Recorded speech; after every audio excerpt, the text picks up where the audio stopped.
মাকে চাপ দিয়ে মিলল ভাগ্নের হদিশ। কৃষ্ণনগরে ছাত্রী খুনে অবশেষে গ্রেফতার প্রেমিক। উত্তরপ্রদেশের অযোধ্যায় গা ঢাকা দিয়েছিল প্রধান অভিযুক্ত দেশরাজ সিং। সেখান থেকে নেপালে পালানোর ছক কষে, আর তার আগেই ভারত নেপাল সীমান্ত থেকে পুলিশের জালে দেশরাজ।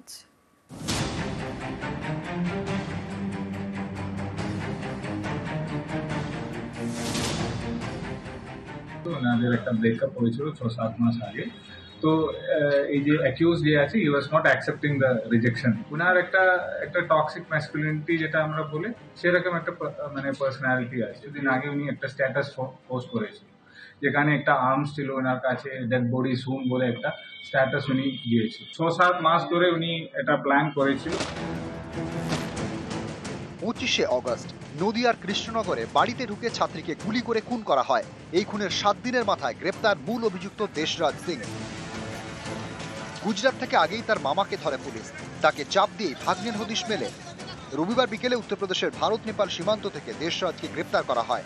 সেখান থেকে সোমবার সকালে আনা হয় কৃষ্ণনগরে। একদম ইন্ডিয়া নেপাল বর্ডারে উনি ওখানে ক্রস করার চেষ্টা করেছিল। ওখানে 2-3 জায়গাতে খুব সাহসিকভাবে রেড করার পরে এই লোকটাকে গতকাল অ্যারেস্ট করা। প্রথম থেকে আমাদের পুলিশের উপর ভরসা ছিল। পুলিশ এতটা তৎপরতা নিয়ে যখন ধরেছে, পুলিশ নিশ্চয় ওকে ফাঁসির সাজা দেবে। কলেজ ছাত্রী ঈশিতা মল্লিককে খুনের পর কৃষ্ণনগর থেকে ট্রেনে উত্তরপ্রদেশের অযোধ্যায় পালায় দেশরাজ।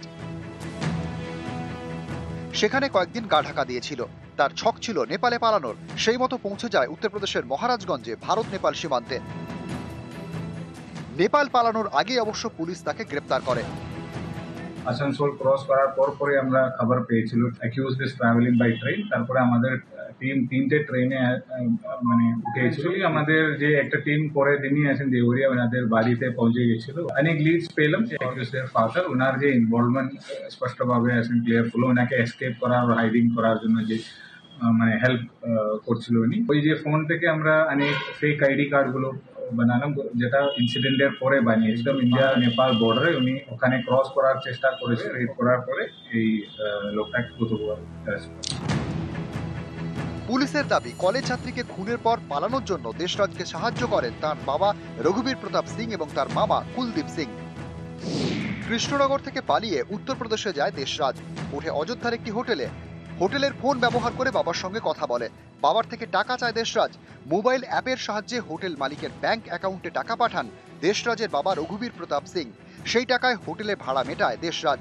একটি মোবাইল ফোনও কেনে। তদন্তকারীদের দাবি, দেশরাজের ভুয়ো আধার কার্ড তৈরি করে দেন তার মামা কুলদীপ, যাতে কোনো হোটেলে থাকলে পরিচয় লুকানো যায়। এইসব তথ্য পেয়ে গুজরাটে পৌঁছে যায় কৃষ্ণনগরের কোতোয়ালি থানা তদন্তকারী দল। সেখান থেকে দেশরাজের মামা কুলদীপকে গ্রেপ্তার করে। মামাকে চাপ দিয়ে ভাগ্নে কোথায় রয়েছে সে সম্পর্কে নিশ্চিত হন তদন্তকারীরা। তারপরেই গ্রেপ্তার দেশরাজের বাবা রঘুবীর প্রতাপ। বিএসএফ এ কর্মরত, তার নামে জারি করা হয়েছে warrant. In the post crime part ওদেরকে এখন লুকোনোর জন্য যে হারবারিং অফ অফেন্ডার, যেটা আমরা অনেকটা ফিনান্সিয়াল হেল্প করেছেন, ওর প্রুফগুলো আমরা পেয়েছেন। যে মামা যাকে আমরা অ্যারেস্ট করেছেন, ওনার মেয়েটা এখন এনার ফেক আধার কার্ড और बीएसएफ এর একটা ফেক আইডি কার্ড ওই যে মেয়েটি বানিয়ে দিয়ে অযোধ্যাতে নামার পরে ফাদার যে আছে, ফাদারকে ফোন করালেন। ফাদারকে ফোন করলে ওই যে লোকের অ্যাকাউন্টে উনি টাকা ট্রান্সফার করেছিল, যে ওখানে থাকার জন্য ওর একটা নতুন মোবাইল ফোন কেনার। ওনার অলরেডি ওখানে আমরা ওয়ারেন্ট ইস্যু হয়েছে ওনার বিরুদ্ধে।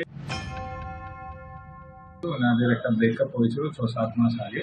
তো এই যে অ্যাকিউজ যে আছে, he was not accepting the rejection. ওনার একটা টক্সিক ম্যাসকুলিনিটি যেটা আমরা বলি, সেরকম একটা মানে পার্সোনালিটি আছে। কিছুদিন আগে উনি একটা স্ট্যাটাস পোস্ট করেছিল, যেখানে একটা আর্মস ছিল ওনার কাছে, ডেড বডি সুন বলে একটা স্ট্যাটাস উনি দিয়েছিল। 6-7 মাস ধরে উনি এটা প্ল্যান করেছিল।